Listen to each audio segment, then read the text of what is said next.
నమస్కారం. ఓం శాంతి కార్యక్రమానికి స్వాగతం. నిన్నటి కార్యక్రమంలో మనం సెల్ఫ్ రియలైజేషన్కి సంబంధించి నేనేంటి, నాది ఏంటి అని తెలుసుకునేందుకు చేయాల్సిన సాధన గురించి సిస్టర్ శక్తి గారిని అడిగి తెలుసుకుందాం. మరి ఈరోజు అసలు ఆత్మ యొక్క ధర్మాలు ఏంటి, అసలు ఆత్మ ధర్మాలను ఎలా పాటించాలి, మెడిటేషన్లో ఎలాంటి మెలకువలు పాటిస్తే ఇవి సాధ్యమవుతుంది అనే అంశాలను ఆమె మాటల్లోనే తెలుసుకుందాం. నమస్కారం శక్తి గారు. ఈరోజు మనం చూసినట్లయితే ధర్మం 4 పాదాలు నడిచినప్పుడే అన్నీ బాగుంటాయి అని చెప్పి అంటూ ఉంటారు. అది కేవలం మాటలకే పరిమితం అవుతుంది. మరి ఈ మెడిటేషన్ పరంగా ఈ యొక్క ఆత్మకి సంబంధించి ధర్మం ఎన్ని రకాలుగా ఉంటుంది, ఎలా ఉంటుంది? నేచర్ ధర్మం అనేదాన్ని మనం సర్వసామాన్యంగా నేచర్ అనేటువంటి పదంతో ఉపయోగిస్తాము. సో మెడిటేషన్లో మెయిన్ ప్రాక్టీస్ చేయాల్సిందే ఆ నేచర్ అన్నట్టు. ఉదాహరణకి మీరు అన్నట్టుగా ధర్మం 4 పాదాలు ఏదైతే ఉందో అందులో ఇప్పుడు శరీర ధర్మం, ఆత్మధర్మం అయితే అది ఇంకా చాలా మంచి డెప్త్. అసలు అది పాటించినప్పుడు ప్రపంచం సస్యశ్యామలం అవుతుంది.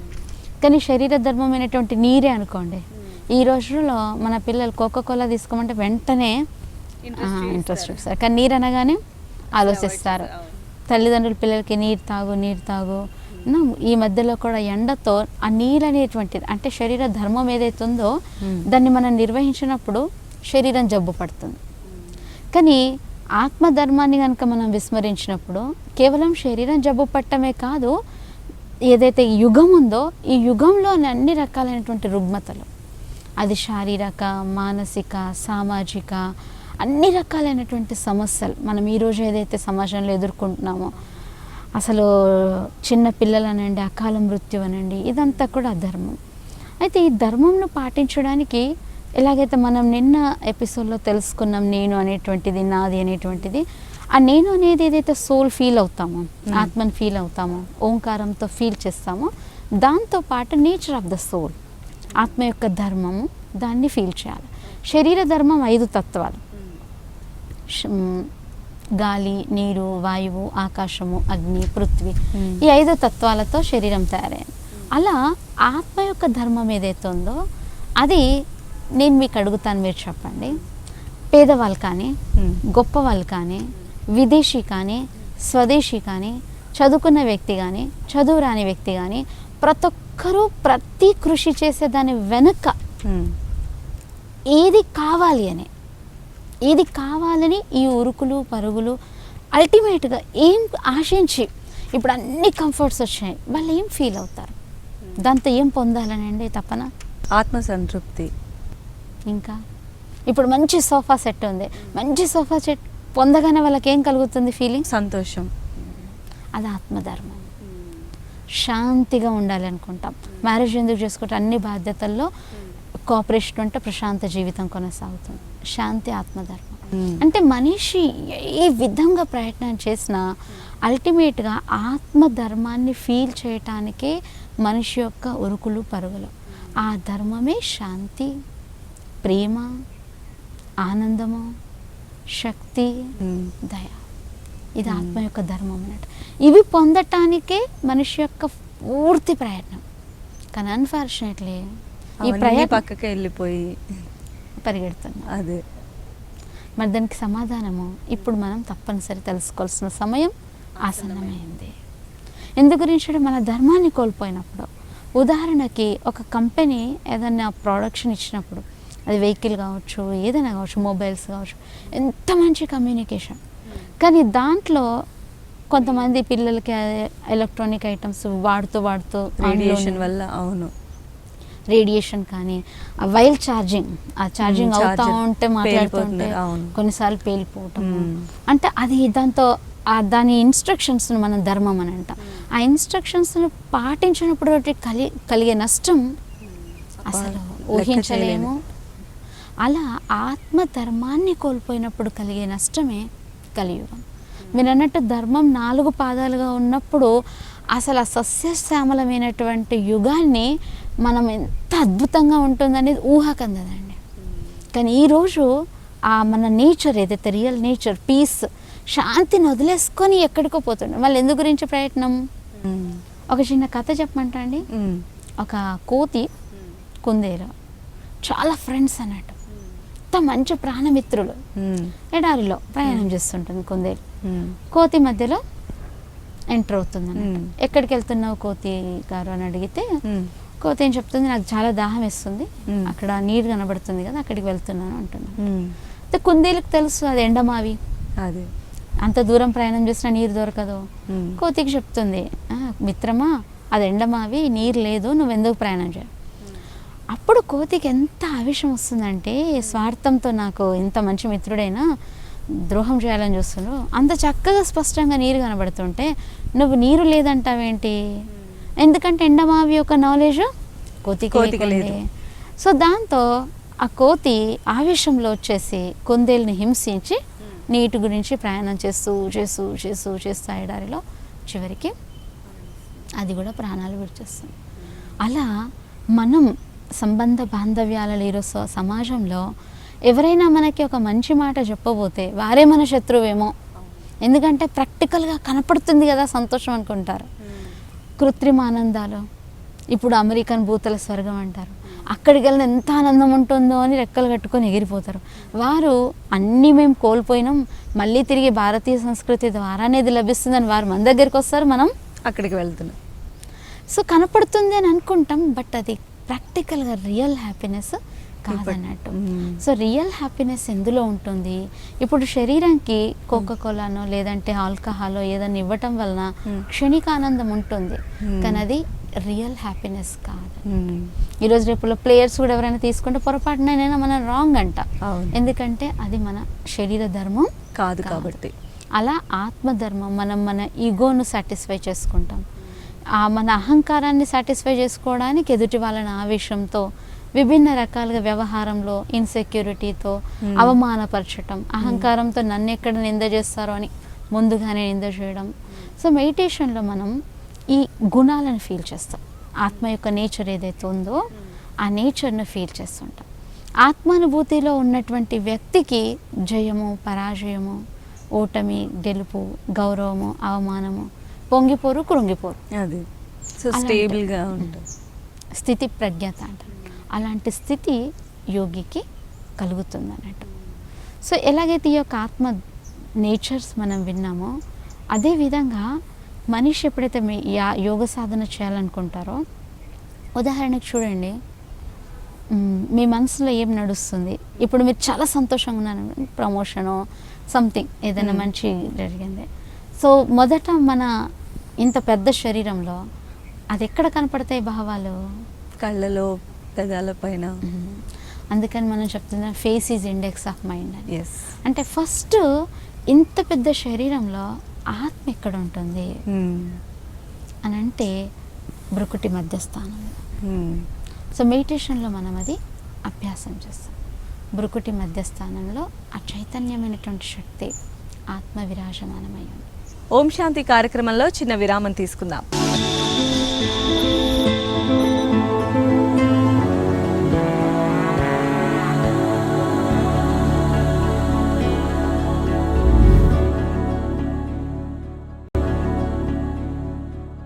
అయితే శక్తి గారు, మీరు చెప్తున్నారు ఆత్మ అనేది నుదుటి బొట్టు దగ్గర కేంద్రీకృతం అయి ఉంటుంది అని. అంటే చాలామంది ఎలా చెప్తారంటే హృదయంలో ఉంటుంది, లేకపోతే మనస్సు, ఇలా రకరకాలుగా ఉంటుంది అంటారు. సో దీనికి మీరు ఏం క్లారిటీ ఇస్తారు? మనం ఎంత చక్కగా చూడండి, హృదయాభిరాముడు అంటాం భగవంతుణ్ణి, హృదయంలో ఉన్నట్టుగా. అయితే ఒకటి ఉంటుంది లాజిక్, ఒకటి ఉంటుంది భావన, వివేకము మరియు భావన. సో వివేకం అనేటువంటిది ఇప్పుడు మనస్సు అని అన్నాం, అంటే మన మనస్సు ఈ యొక్క ఆత్మ ధర్మం యొక్క భావాలు ఎప్పుడైతే ఉత్పన్నమవుతాయో దానికి చాలా తొందరగా రెస్పాండ్ అవుతుంది అన్నట్టు, చాలా తొందరగా అన్నట్టు.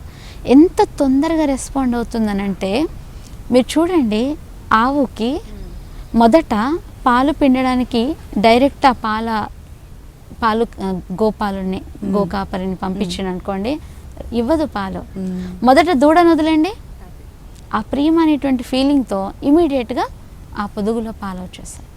సో ఫీలింగ్ ఏదైతే ఉందో ప్రతిదానికి, ఇప్పుడు ఒక వ్యక్తికి మీరు ఇంట్లో సర్వెంటే ఉన్నారు, వారికి మన భావంలో గౌరవం, భలే పదాల్లో మీరు అని మీరు సంబోధించకపోయినా ఇంట్లో పనిచేసే పని మనిషికైనా, డ్రైవర్కైనా, పాలు అందించే పాలబ్బాయికైనా, ఎవరికైనా మీరు మీ మనసులో గౌరవంతో సామాన్యంగా మాట్లాడండి, వాళ్ళు ప్రతి ఒక్క క్రియకి స్పందిస్తూ ఉంటారు. అలా శరీరంలో కూడా ఒక్కొక్క ఇంద్రియం, అది హార్ట్ నుండి మొదలుకొని each and every organ of the body మన మనస్సు యొక్క ఆలోచనలకి తొందరగా స్పందిస్తుంది. అందులో అత్యధికంగా గుండె. ఎందుకంటే ఉదాహరణకి మనం శరీరంలో వాహనం అని అన్నాం, కార్తో పోల్చాం. ఎప్పుడైతే మీరు ఎక్సిలేటరీ బటన్ ప్రెస్ చేస్తారో టైర్లు పరిగెడతాయండి, కానీ టైర్లలో డ్రైవర్ ఉంటాడా అండి? బట్ ఎక్సిలేటరీ ప్రెస్ చేసినప్పుడు పరిగెత్తేది మాత్రం టైర్స్. అలా శరీరంలో రక్తం వేగంగా ప్రవహిస్తుంది, మనసులో ఆవేశం వస్తాయి. ఆవేశం ఇక్కడ ఉత్పన్నమవుతుంది, బట్ ప్రవాహం హార్ట్ నుండి పంపింగ్ వేగవంతమైపోతుంది. అంటే ఇక్కడ ఎక్సిలేటర్ అయినప్పుడు ఆవేశం ఇమీడియట్లీ హార్ట్ పంపింగ్ను ప్రభావితం చేస్తుంది అన్నట్టు. అందుకని చాలామంది హార్ట్లో ఉందనుకుంటారు, డ్రైవర్ టైర్లో ఉండరు కదండి. అలా ఆత్మ కూడా మన హృదయంలో ఉండదు, కానీ ఆత్మ యొక్క ఆలోచనలకి హృదయం తొందరగా స్పందిస్తుంది.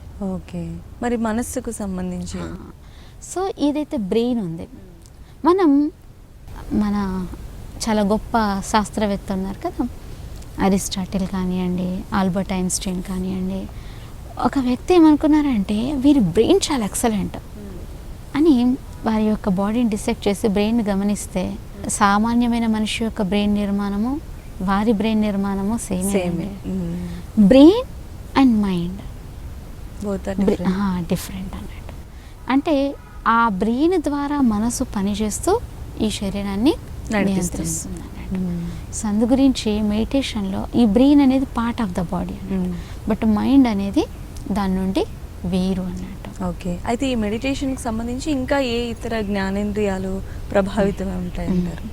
సో మీరు అన్నట్టుగా శరీరానికి ఇంద్రియాలు ఎలాగో మెడిటేషన్లో మనం ఆత్మానుభూతి చేయడానికి మొదట స్పష్టత, ఆత్మ శరీరము, హ్యూమన్ బీయింగ్. హ్యూమన్ అనేది శరీరము, బీయింగ్ అనేది సోల్. ఎలాగైతే శరీరం అనగానే కళ్ళు, ముక్కు, నోరు, చెవులు, చేతులు, శ్వాస వ్యవస్థ, జీర్ణ వ్యవస్థ ఇవన్నీ ఇంక్లూడింగ్.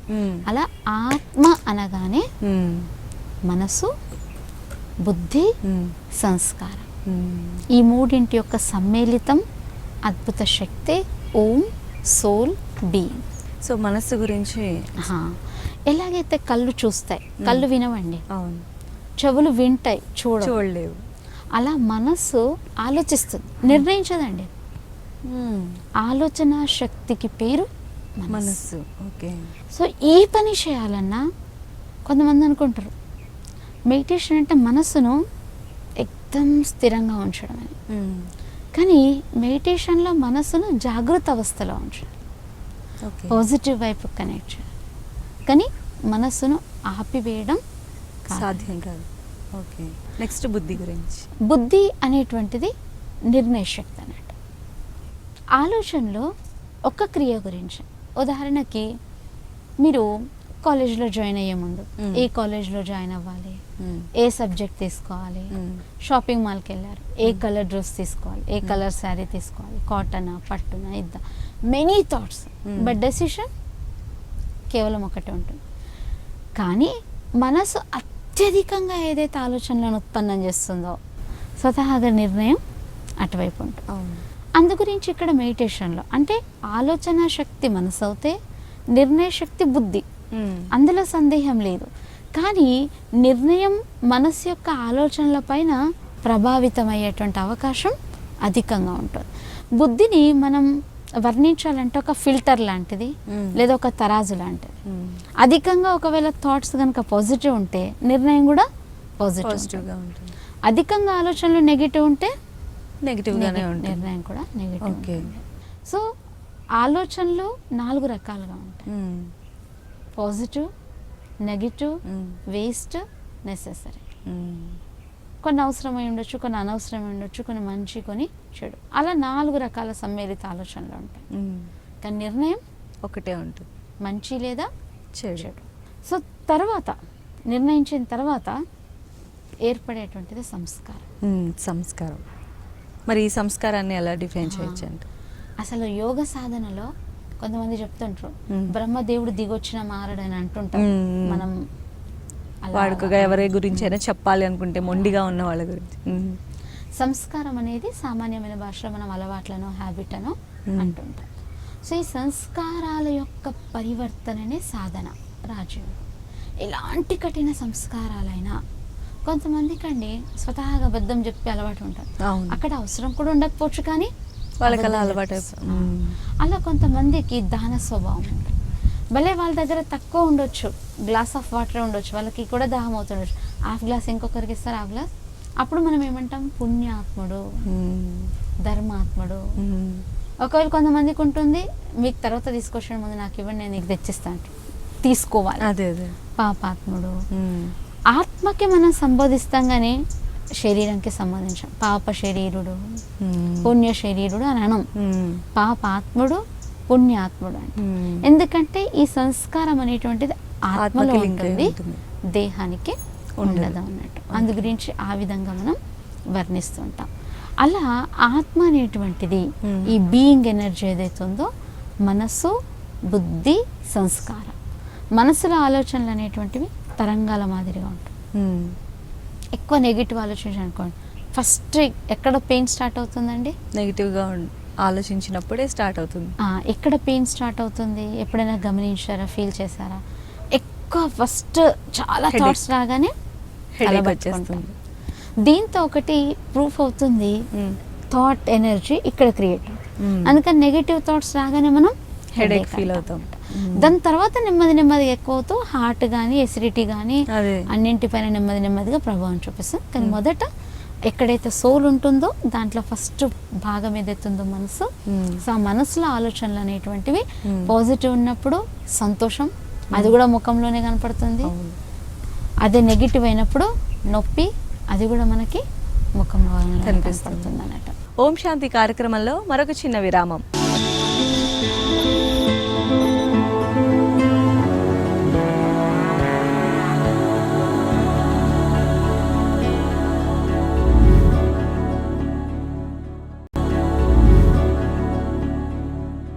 మరి ఓంకారం సాధన ద్వారా వీటన్నిటిని మనం జయించవచ్చు అంటారా?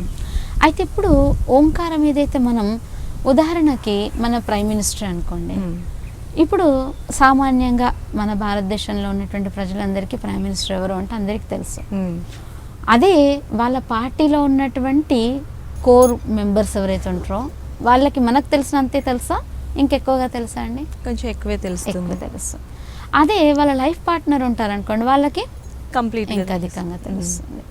అలా జీవితంలో మీరు అన్నట్టుగా ఓంకారం అనేది అందరూ అంటుంటారు, కానీ సామాన్యంగా ఉచ్చరించడం ఒకటి, దాని యొక్క అర్థాన్ని భావాన్ని గ్రహించి అభ్యసించడం ఇంకొకటి. సో ఈ రాజయోగ సాధనలో దాని యొక్క అభ్యాసంలో ప్రతిదీ ఫీల్ చేస్తామన్నట్టు. ఎలాగైతే మనం ఆత్మధర్మం అనుకున్నాం, శాంతి, ప్రేమ, ఆనందము, శక్తి, దయ. సో ఆ ఓంకారం చేస్తున్నప్పుడు ఒక్కొక్క గుణాన్ని ఫీల్ చేస్తుంటాం. అందులో ఇప్పుడు బ్రహ్మకుమారీస్లో సర్వసామాన్యంగా పరస్పరంలో కలిసినప్పుడు కూడా ఓం శాంతి అని విష్ చేస్తారు. దానికి కారణం ఏంటి అని అంటే, you are also a peaceful being, I'm also a peaceful being. ఎదుటి వ్యక్తి కూడా శాంత స్వరూపం, స్వయం కూడా శాంత స్వరూపం. ఈ పదాన్ని బోధించినప్పుడు దాన్ని అనుభూతి చేస్తామన్నమాట. సో ఒక పాజిటివిటీ అనేది మనం క్రియేట్ చేస్తూ ఉండాలంటే. సో ఇప్పుడు ఈ రాజయోగంలో ఏవైతే ఈ 6 విషయాల యొక్క అవగాహన ఉందో, మొదటిది నేను నాది అనేటువంటిది, రెండవది ఎప్పుడైతే ఆత్మధర్మం మనం ఫీల్ చేయాలో, ఆత్మ ఇంత పెద్ద శరీరంలో ఎక్కడ ఉంటుంది, అది మనం బ్రుకుటి మధ్యస్థానంలో ఫీల్ చేస్తాం. సో నేను ఇంత పెద్ద శరీరంలో ఎక్కడున్నాను, ఏ గుణాలతో నేను విరాజమానమై ఉన్నాను. ఉదాహరణకి మన భారతదేశంలో రాజుల పరిపాలన ఉంది. ఒకసారి ఏం జరిగిందంటే, వారు ఒక పోటీ పెట్టారని, చేతితో గనక ఆ గోడను విరగ్గొడితే మీ ఊరును మీరే పాలించుకోవచ్చు. ఓకే, అందరు ఒకరొకరు వస్తున్నారు, ప్రయత్నం చేస్తున్నారు, తిరిగి వెళ్ళిపోతున్నారు. అసలు అది విరగొట్టడం కావట్లేదని. అప్పుడు ఒక వ్యక్తి ముందుకు వస్తాడు, నాకు కాస్త మా ఫ్రెండ్ వచ్చి మాట్లాడతాడు, దాని తర్వాత నేను విరగొడతాను అని చెప్తాడు. సరే అని అంటారు. ఆ వ్యక్తి వస్తాడు, చెవిలో ఏదో చెప్పి వెళ్తాడు. ఇమీడియట్గా వ్యక్తి బ్రేక్ చాలా ఉత్సాహంతో వచ్చేసి బ్రేక్ చేస్తాడు. ఇప్పుడు ఎదుటి వాళ్ళందరూ వచ్చి అడుగుతారు అన్నట్టు, నువ్వేం చెప్పినావు చెవులో అని. తెలుసా అండి ఏం చెప్పి ఉండొచ్చు? నువ్వు చేయగలవు అని చెప్పుంటా. నువ్వు చేయగలవు ఒక్కటే కాకుండా నువ్వు ఏ వంశంలో పుట్టినావు, నువ్వు ఏ దేశంలో పుట్టినావు, నీ రక్తంలో ఏముంది, నువ్వు అనుకుంటే సాధించలేనిది ఏముంది, ఇలా కొన్ని వర్డ్స్ ఏవైతే ఉన్నాయో, అంటే మనం పుట్టినటువంటి దేశము, మనలో ఎంతోమంది అలాంటి త్యాగభావము, మనం అనుకుంటే సాధించలేనిది ఏమీ లేదనేటువంటి ఆ ఫీలింగ్ ఏదైతే ఉందో స్వతహాగా ఆ ఎనర్జీ అనేటువంటి థాట్స్తో శరీరంలో వస్తుంది, అది సాధ్యమైపోతుంది అన్నట్టు. సో ఈరోజు మనల్ని మనం ట్యూన్ చేసుకోవటం మెడిటేషన్. అందరూ ఎంత వ్యస్తమైపోయారంటే, మీరు మంచిగా అప్రిషియేట్ చేసేవాళ్ళు ఒకసారి లభించవచ్చు, ఒకసారి లభించకపోవచ్చు. ఎందుకంటే జరుగుతున్నటువంటి మార్పు అనుకోండి, ప్రతి ఒక్కరు వాళ్ళ కార్యాల్లో వ్యస్తమై ఉన్నారు. అందు గురించి బ్రహ్మకుమారీస్లో పరమాత్మ మొదటి అంశం ఈ రాజయోగ సాధనలో ఆత్మానుభూతి, self realization, self confidence, self appreciation, స్వయంను మనం గౌరవించుకోవటం. సో ఎలా గౌరవించుకోవాలి అంటే, మన గుణాలు మనకు తెలిసినప్పుడు. ఈ కంపారిజన్ వచ్చేసరికి ఏమైపోతుంది, నిజంగా నేను చాలా మంచి కుకింగ్, చాలా పర్ఫెక్ట్, బట్ ఎవరైనా అన్నారనుకోండి ఇంకేం పని రాదని, కేవలం వంటనే వచ్చా, అది తీసేసుకుంటాం. రే నేను ఒక వంటింటికేనా, నాకు ఎంత మంచిగా వంట వచ్చు, నేను 10 మందికి వంట నేర్పిస్తాను, నేను ఎంతో మంది మరుగున పడిపోతుంది ఆలోచన. సో ఆ ఆలోచన ఉత్పన్నం చేసుకుంటూ మనలో ఏదైతే క్వాలిటీస్ వచ్చాయో ఆ క్వాలిటీస్ని మనం ఫీల్ చేస్తూ 10 మందికి ఫీల్ చేయించగలగటం అనేటువంటిది యోగ సాధన అన్నట్టు. ఈ రాజయోగ సాధనలో అది సాధ్యమవుతుందంటారా? చాలా తప్పకుండా. రాజయోగం అనేటువంటిది నేర్పించేదే మొదట స్వాభిమానం. స్వాభిమానం చాలా మంచిదే, అహంకారం కాదు. అభిమానము, స్వాభిమానం. అభిమానం అనేటువంటిది ఈగో, లేనిది కూడా ఉందనుకుంటాం, ఉన్న దాంట్లో లేదంటే అతిగా ఆశిస్తుంటాం. బట్ స్వాభిమానం అనేటువంటిది మనలో మనం చేసేటువంటి వృత్తికి, మనకు భగవంతుడు ఎలాంటి రూపం ఇచ్చినా, ఎలాంటి పరివారం ఇచ్చినా, ఎలాంటి దేశంలో నేనున్నా, ఎలాంటి హోదాలో నేనున్నా దానికి గౌరవం ఇవ్వడం. ఈరోజు ఒక వృత్తిలో నేనుండి నా వృత్తికే నాకు గనుక గౌరవం లేదనుకోండి, అందరూ ఒకవేళ 5 వ్రేళ్ళు ఒక్క సమానమైనాయి అనుకోండి, మనం ఏ వస్తువును కూడా పట్టుకోలేం. అలా సమాజంలో ఒక్కొక్క వ్యక్తి ఒక్కొక్క వృత్తిలో ఒక్కొక్క హోదాలో ఉండటం వల్లనే సమాజం తయారై. ఒకవేళ అందరూ రాజు అయ్యారనుకోండి, చెప్తారు కదా, నువ్వు తూబి రాని మేబీ రాని కోన్ బరేగా కోయేక పని అంటారంట. అందరం రాజులు అవుతే ఎవరు మిగతా పనులు చేయాలి. అందు గురించి సృష్టి యొక్క ధర్మంలో స్వాభిమానం అనేది ఎప్పుడు వస్తుందంటే, మనం నిర్వహిస్తున్నటువంటి కర్తవ్యానికి మనం గౌరవించినప్పుడు. మరి ఆ గౌరవం అనేది మనకి ఇప్పుడున్న పరిస్థితుల్లో లభిస్తుందంట? తప్పకుండా. కానీ దానికి రెగ్యులర్ అభ్యాసం అనేటువంటిది, సత్సంగం అనేటువంటిది చాలా అవసరం అన్నట్టు. సత్సంగంలో ఒకటి కనెక్షన్, మనకున్నటువంటి క్వాలిటీతో మన రియల్, మనం ఏదైతే ఫస్ట్ స్టెప్లో తెలుసుకున్నాం నేను నాది అనేటువంటిది, ఎప్పుడైతే ఆ నేను అనేటువంటి ఫీలింగ్ డెవలప్ అవుతుందో, పీస్ఫుల్ బీయింగ్ అని, సో స్వతహాగా మనం అది ఒక వైద్య వృత్తిలో ఉండొచ్చు, సాఫ్ట్వేర్లో ఉండొచ్చు, విద్యారంగంలో ఉండొచ్చు, ఒక విద్యార్థి అయి ఉండొచ్చు, ఏ రంగంలో ఉన్నా కూడా ఈ యొక్క ఫీలింగ్ అనేటువంటిది మనలో స్వతహాగా ఆ గౌరవాన్ని ఉత్పన్నం చేసే విధంగా దోహదపడుతుంది. చివరగా ఈ పూర్తి అంశాల్లో మనం ఏదైతే ఆత్మానుభూతి మెయిన్ పునాదో దాంట్లో మనకి 6 విషయాల యొక్క స్పష్టత వచ్చింది. అది మెడిటేషన్లో మనం ప్రాక్టీస్ చేయాలి. ఫస్ట్ రియలైజేషన్, మనం కూర్చోగానే I'm a being, not body. రెండవది వచ్చేది, అయ్యో నాలో కోపం ఉంది, బలహీనతను కాదు, బలాన్ని అదే ధర్మం, ఆత్మధర్మం, శాంతి, ప్రేమ, ఆనందం.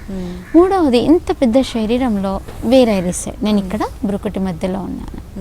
నాలుగవది, నా యొక్క సూక్ష్మేంద్రియాలు, మనసు, బుద్ధి, సంస్కారం. ఈ జీవితం అనేటువంటి ప్రయాణంలో నేను ఈ శరీరాన్ని తీసుకొని అన్ని యొక్క రంగాలలో నా పాత్రను అత్యద్భుతంగా అభినయించాలి అనేటువంటిదే సాధన యొక్క అంశం అన్నట్టు. అప్పుడు చెప్తారు, యోగేను కర్మసు కౌశలం. యోగం ద్వారా కర్మల్లో పర్ఫెక్షన్ వస్తుంది.